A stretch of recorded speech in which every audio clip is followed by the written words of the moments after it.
Assalamualaikum warahmatullahi wabarakatuh. Bismillah walhamdulillah wala hawla wala quwata illa billah.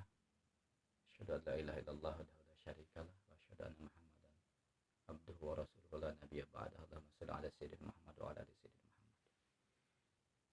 Sahabat sekalian, pada kesempatan ini saya akan coba berbagi beberapa hal penting tentang pendaftaran nikah bagi sahabat yang akan mendaftarkan nikah di kantor urusan agama.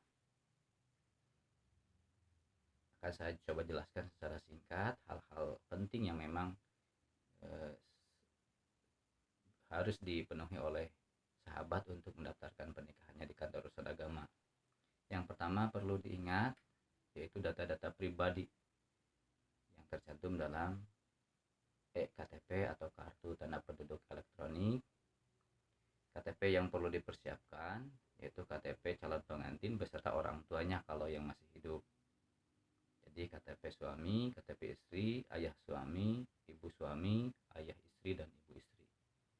Tentunya selanjutnya KTP wali jika walinya bukan orang tua kandung atau bukan ayah kandung. Ingat, tertib wali harus diperhatikan. Bisa menanyakan langsung jelasnya kepada aparat desa atau langsung melalui kontak KUA kecamatan masing-masing. Setelah dokumen utama disiapkan, maka dokumen pendukung pun dipersiapkan, yaitu akta lahir dan ijazah terakhir. Bagi mereka bagi sahabat yang status pernikahannya bukan jejaka dan perawan, tentunya dipersiapkan bukti perceraiannya kalau janda dudanya bercerai, atau bukti surat keterangan kematian dari desa kalau janda dudanya ditinggal mati. Setelah itu dokumen-dokumen tersebut dipersiapkan, ditambah dokumen yang paling penting yaitu dokumen file foto yang untuk melakukan pendaftaran online di situs resmi pendaftaran nikah melalui simkah.kemenag.go.id. Ini situs resmi Simkah Kementerian Agama Republik Indonesia. File foto ini berlatar biru suami istri. Ukuran filenya kalau bisa disederhanakan atau diperkecil untuk mempermudah penguploadan. Lebih kecil tapi tetap menjaga kualitas foto tersebut. Biasanya antara 100 sampai 300 KB. Setelah dokumen-dokumen itu disiapkan, maka para sahabat bisa langsung melakukan rencana atau membooking tanggal terlebih dahulu di situs Simkah Kemenag agar nanti pendaftarannya lebih leluasa. Dan diingat, pendaftarannya harus kurang dari 10 hari kerja. Karena kalau lebih dari 10 hari sebelum pernikahan, sistem akan secara otomatis menolak atau melock, mengunci tanggal tersebut. Maka untuk menghindari hal tersebut, kalau bisa rencana pernikahannya lebih awal. Semisal kalau rencana pernikahannya tanggal 12 atau tanggal 13, tanggal 1 dari bulan tersebut sahabat harus segera mendaftarkan secara online di simkah.kemenag.go.id tersebut supaya lebih tenang untuk mengurusi berkas-berkas fisik atau berkas-berkas pendukung lainnya. Setelah melakukan booking tanggal dengan tutorial yang bisa dilihat di berbagai media, terutama di YouTube, di channel YouTube yang tersedia, baik yang dari Kementerian Agama Republik Indonesia atau dari KUA Kecamatan Songgyang, bisa dilihat. Setelah melakukan booking tanggal atau mendaftarkan diri secara awal melalui simkah.kemenag.go.id tersebut, sahabat membawa dokumen-dokumen tadi yang telah dipersiapkan, termasuk kartu keluarga. Jadi KTP, kartu keluarga dari kedua belah pihak, dan dokumen-dokumen lain, akta berikut ijazah terakhir, dan kalau statusnya janda duda, data pendukung, akta cerai atau surat keterangan kematian dibawa, berikut fotonya. Kalau untuk data fisik atau dokumen fisik, fotonya itu ditentukan 2x3 ukuran 2x3 masing-masing suami istri, minimal 3 lembar, 3x4 minimal 1 lembar, dan 4x6 1 lembar masing-masing. Dibawa ke kelurahan untuk diberikan pengantar nikah dari kelurahan atau desa masing-masing. Bagi para sahabat yang KTP dan tempat tinggalnya berbeda, mohon diingat membuat persyaratan atau pengantar nikah harus dari desa yang tercantum dalam KTP elektronik sahabat.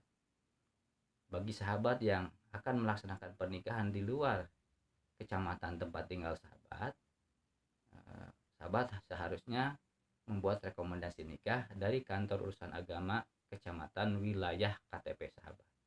Semisal kalau suaminya dari kecamatan A akan menikah di kecamatan istri kecamatan B, maka harus dibuatkan rekomendasi dari KUA kecamatan A ke KUA kecamatan B. Begitupun sebaliknya. Setelah dibikinkan formulir-formulir pengantar nikah dari desa, sahabat juga khusus untuk wilayah kecamatan Congyang perlu melengkapi data atau surat keterangan wali yang menerangkan wali dari calon pengantin wanita. Untuk tertib wali ini sekali lagi saya ingatkan harus sesuai dengan ketentuan, karena masih banyak terjadi kesalahan memilih wali karena belum tidak tertib, tidak berurut.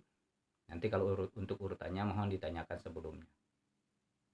Setelah data lengkap, maka sahabat langsung membawa ke kantor urusan agama berkas-berkas yang tadi sudah dilengkapi berikut pengantar nikah dari desa. Setelah diterima, segera diperiksa. Jika umur atau usia dari calon pengantin itu kurang dari 19 tahun sesuai dengan peraturan perundang-undangan yang berlaku yang baru direvisi, bahwa usia pertanggal nikah, pertanggal lahir calon suami atau calon istri harus mencapai 19 tahun. Jika kurang, maka KUA akan memberikan penolakan untuk dibawa ke pengadilan agama untuk dimohonkan dispensasi atau izin dispensasi pernikahan di bawah umur.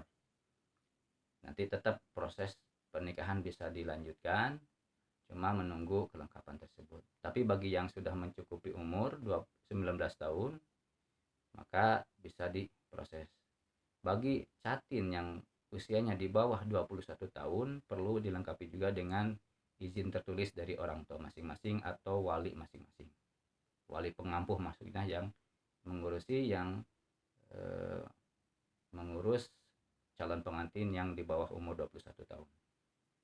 Dan jika pendaftarannya kurang dari 10 hari kerja, maka ketika di lock atau dikunci di simkah.kemenag.go.id, sahabat semestinya mendatangi kantor urusan agama untuk didaftarkan langsung di user atau akun kantor urusan agama, karena tidak bisa melalui akun umum atau akun terbuka, akun publik. Maka insya Allah bisa dibantu. Khusus untuk masa pandemi ini ada persyaratan yang memang harus dipatuhi, yaitu pernyataan tentang akan melaksanakan akad nikah sesuai dengan protokol kesehatan dan perundang-undangan yang berlaku, termasuk dari jumlah juga tata cara akad pernikahannya.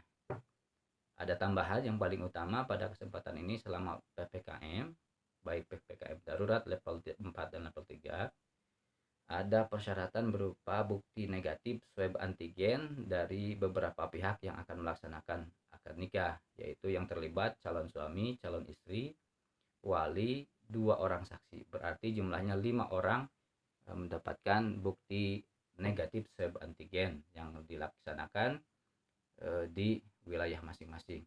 Yang penting dikeluarkan oleh instansi yang berwenang atau lembaga yang berwenang. Setelahnya diserahkan, nanti sesuai dengan ketentuan bisa dilaksanakan pernikahannya. Selanjutnya materinya disediakan untuk membuat pernyataan tentang status perkawinan baik jejaka, perawan, janda, duda. Hal ini dibutuhkan untuk memperkuat tentang data pernikahan yang bersangkutan. Yang paling penting juga jangan lupa harus menyediakan nomor kontak, karena dalam input data pendaftaran diminta nomor kontak seluler atau nomor handphone, juga ditambah dengan nomor kontak berupa surat elektronik atau email yang bersangkutan, karena email ini dibutuhkan untuk memberitahukan tentang bukti verifikasi pendaftaran, juga untuk mengunduh kartu nikah digital setelahnya pencatatan nikah atau pelaksanaan akad nikah selesai. Nanti dikirim melalui email tersebut yang didaftarkan atau yang diinput ketika pendaftaran. Nanti diunduh, tapi sebelum mengunduh biasanya diminta untuk mengisi beberapa kuesioner atau survei dari Kementerian Agama Republik Indonesia. Itu saja barangkali yang bisa disampaikan. Hal-hal lain bisa ditanyakan langsung, baik secara offline atau secara online melalui kontak-kontak yang tersedia di Kantor Urusan Agama Kecamatan Sogyang. Mudah-mudahan bermanfaat. Terima kasih. Wassalamualaikum warahmatullahi wabarakatuh.